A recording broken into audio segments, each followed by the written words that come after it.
యేసు రక్తమే జయం పరిచర్య ప్రైజ్ ద లార్డ్. ఆగస్టు 2వ తేదీ 2024.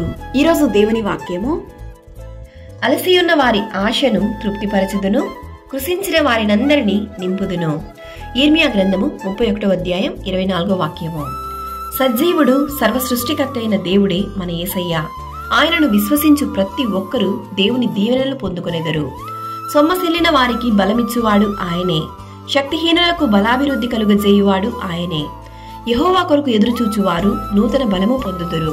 ఆయన నీ కార్యములన్నిటినీ సఫలపరచును.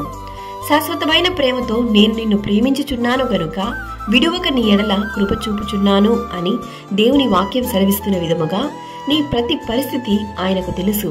ఆయన నిన్ను ప్రేమిస్తున్నాడు. ఆయన నిన్ను ఎప్పటికీ చేయి విడువడు. ఈరోజు ఈ వాక్యం వింటున్న ప్రియ సహోదరి సహోదరులారా, నీవు దేనిని బట్టి కృంగి ఉన్నావో, వేదన చెందుతున్నావో, దుఃఖపడుచున్నావో ఆయన ఎరిగి ఉన్నాడు.